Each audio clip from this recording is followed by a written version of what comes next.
Welcome back to the Single Dads Online Podcast, Online Dad, and I am the Online Dad. Well, dads, welcome back. It's been a while since I've done a podcast. I thought this would be a perfect time to throw a podcast together and put it on the air for many different reasons. First and foremost, it's Father's Day weekend. Happy Father's Day to you dads out there. And I hope you are able to see your children and make the day just exciting for you and a lot of fun. It's also, kids are out of school and it's first day of summer. And with COVID restrictions slowly starting to be reduced here in Chicago and throughout the United States and in many places across the globe, a lot of dads are getting to see their kids physically for the first time in almost 18 to 19 months. It's been a long haul. And, you know, dads that lived across state or in a different state or across country may have not been able to see their kids at all during this COVID experience. And it's been limited to virtual with Zoom and podcast and Skype and all of that stuff. So a lot of dads, you know, are finally getting their kids back for that extended period of time. And for some dads, it might be just something as 2 weeks. And for others, it might be the entire summer. But regardless of that time frame, you know, most dads want to jam-pack that time with activities as they maximize their day with their children for that block of uninterrupted time. It's exciting for you and your children. By all means, make it enjoyable, memorable, take lots of pictures. But remember to keep a routine and to have those boundaries also. You cannot always be the hero or the most popular, and I've said this before. It's never a competition of who they love more. It's about your children being with you, and it's about you being with your children and that relationship that you have with your kids. So keep in mind, first and foremost, you are the dad. You need to have routine and boundaries for your children, especially if your children are preteen or in those teenage years. Whether you are new to being a single dad or you've been doing this for years, routines and boundaries are a required necessity. So if you've never had those routines and boundaries because you just wanted, fun time for the whole time that they're with you, you are creating potential hazards down the road. And if you've had limited amount of routines and boundaries, that's great. This will just give you some more ammunition for your bag of parenting. And remember, routines and boundaries are multiple things in the long run when it comes to your children. Remember, you are a dad, and your dad is to get your kids ready for life. And routines and boundaries help with some of those life skills, communication, and working together as a family unit. And dads, by being at work, you have to work with your coworkers.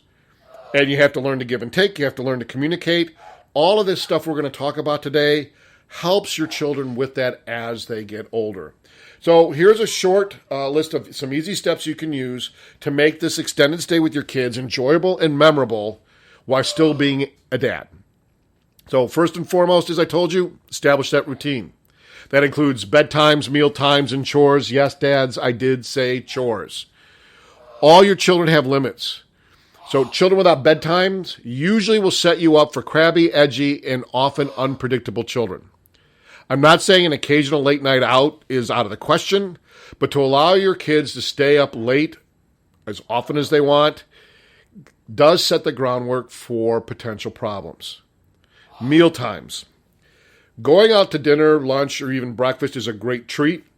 Ordering in is also a great treat. However, to make this habit a norm, again, becomes very expensive, but could also set some examples, some bad eating habits, because it's always dogs, burgers, pizza, fast food, tacos, just donuts. It's just bad eating habits across the board. Planning meal times together at the table also allows you to engage in great conversation about your kids' lives, your lives, thoughts and feelings about different things, and that includes being a single parent. If you're brand new out of the box being a single dad because there's a divorce or you lost a parent due to deployment or death or some other emotional trauma, your kids are feeling it. You're feeling it, your kids are feeling it, and the table during a meal, breaking bread, does start those conversations. And often those conversations may start with you, but it does set the groundwork for communication. and some dads have said to me, but when we're going out to dinner, we make reservations, we are sitting at a table. But those restaurant atmospheres often have many distractions. So, while every meal at the table might be unrealistic, and you want to go out from time to time, that's great. But at the dinner time, without those distractions, TV's off, music is off, electronics, dads, my recommendation, including your own phone, is you put them all on mute, no vibration, no tunes, no tones of any sort, maybe even just shut them off, and you put them in a basket on the table until that meal is over. Now, if you have to have your phone because of what you do for a living, then I'm going to strongly recommend, if there is a way that you can get 1 hour out just to sit without your kids worrying about you getting into your phone, that would be great. If not, when you do this electronics thing at the dinner table where you tell them to put them away and, no flashing lights, nothing, they need to understand why and be real honest with them why you need to have that phone. And dads, I'm going to tell you right now, don't make it up. Don't lie to them about it because you want to keep your phone with you, but you don't want your kids to have their phone. They live their lives by how you live your life, and you're setting the example.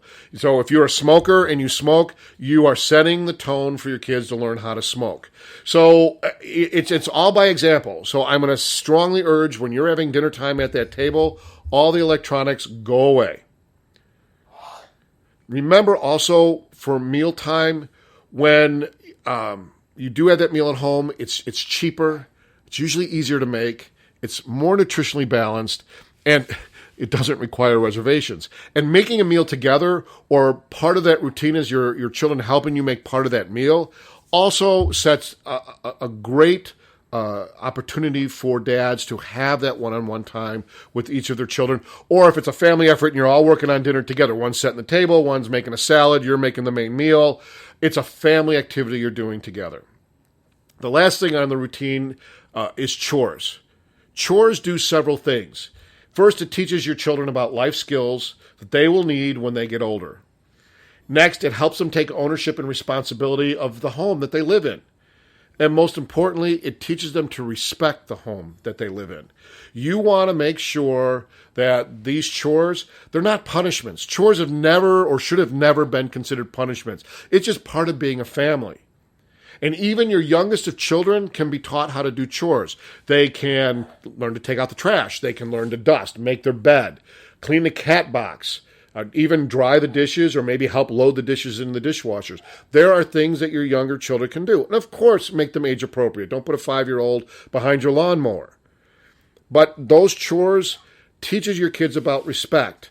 And a lot of times they just think, this is their house, they can do what they want, and they just expect the parents to handle it. And I know, dads, I understand when they come and visit you on a limited basis, the last thing you want them to do is chores because, sometimes they're just not fun. But somebody's got to cut the grass, somebody's got to shovel snow, somebody's got to run the vacuum and dust. It's not going to do it themselves while they're there. So that's why it's good to have them take some of that ownership. Rotate the chores. It doesn't have to be the same person always vacuuming. It doesn't always have to be the same child setting the table. Mix it up. But chores are an important part of an established routine. The next bullet point is about activities. This would be vacations, movies, amusement parks, and other extended fun. If you're using the whole time together to do an out-of-town vacation, you can still have routines and boundaries while you're still having fun away from home. And you might think, well, how's that possible? You can do that. I mean, you get back from whatever you're doing, and let them stay up as late as they want. But there's nothing wrong with saying, hey, you know what? We got a busy day tomorrow. We're going to call it an early night, and we're going to turn in early. A lot of places that you can stay now, often kitchens and kitchenettes that you could buy some food and prepare meals that are there. But there are different ways that you can still keep routines and boundaries, even though you are on vacation for the next, 2 weeks or even longer. If you end up being home and doing a staycation, or maybe you normally don't travel, or you only travel for a short period while you have your kids for an extended period of time, you can still have fun by being at home. You can still do things, activities when you're home. Now, remember, activities away from home like water parks, amusement parks, movies, miniature golf are great extended fun. But break up those activities. Don't fill every day with that Disneyland dad mentality with those activities. So you don't have to have Monday through Friday just jam-packed worth of fun things to do. Remember, your children love you, and it's not predicated on the fun you provide them, unless that's what you want. But I will tell you, you don't want it. You don't want it because they associate you with always doing something for them, always providing them with something fun and activities. And what happens if you can't do it that one time? Whether because the weather's bad or you got some big project at work that you need to focus on and you're not able just to, plan it full of fun, it becomes a problem in the long haul. So I really don't recommend that. Activities that you can do from home that don't require a large amount of money in your bank account, outings to the local park, barbecues outside in the yard, or even a barbecue at the park. A lot of parks now do allow you to barbecue. Some of them even provide barbecue areas. Just barbecue, play board games. And yes, you could possibly even use the Xbox or the Wii to spend some time together because electronics are very much in part of your children's lives these days.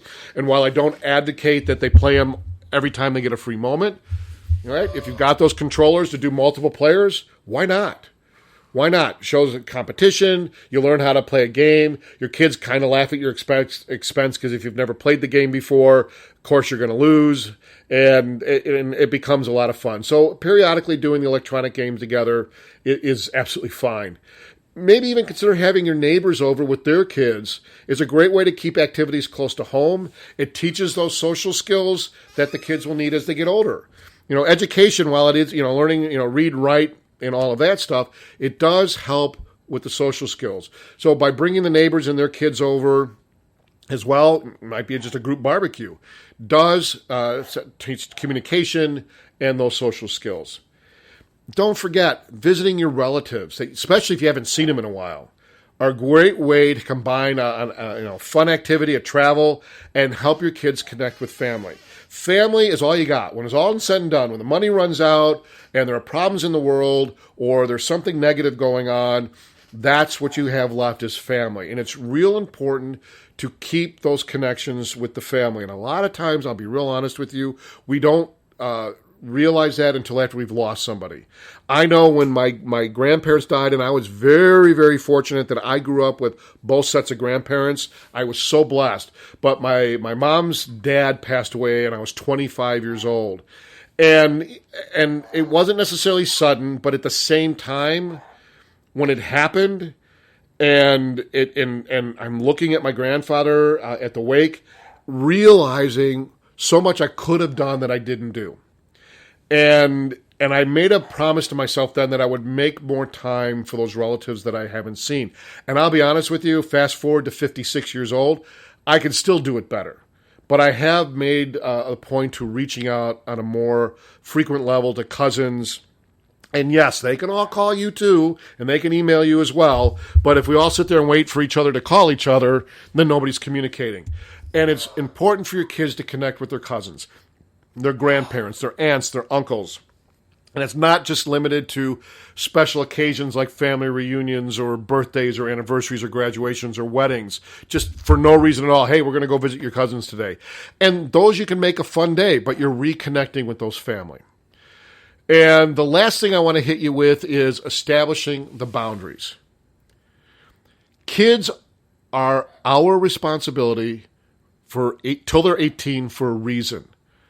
Children lack many of the life skills to make proper choices all the time. Remember, it's their job to test the limits of your boundaries.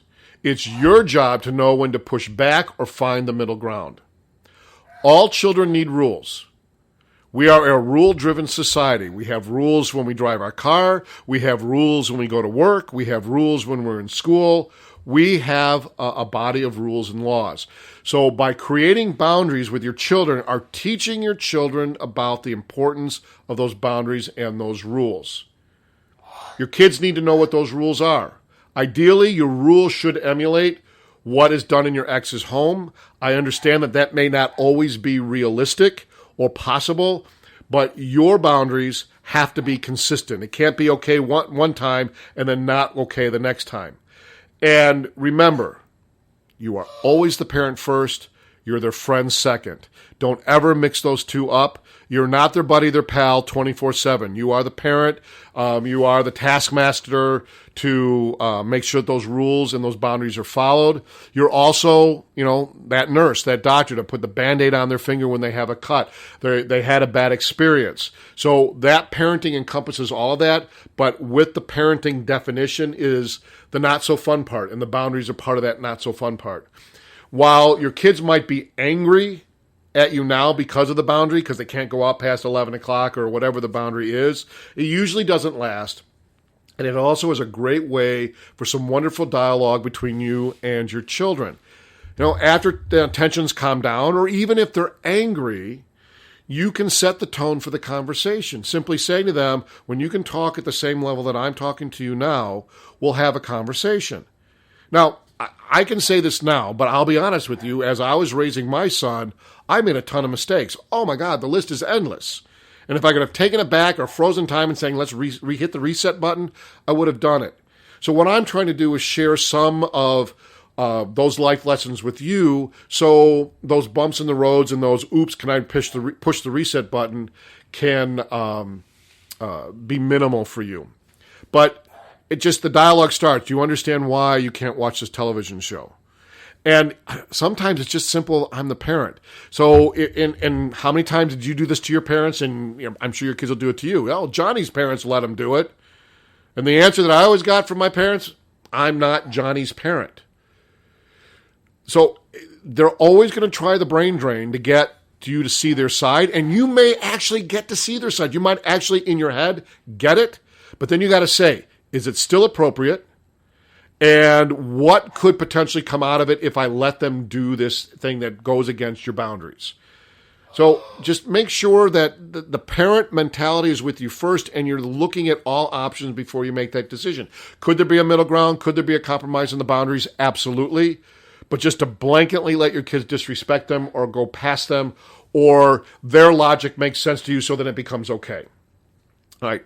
Also within there, with the rules and the disagreements between you and your children can also happen between the siblings.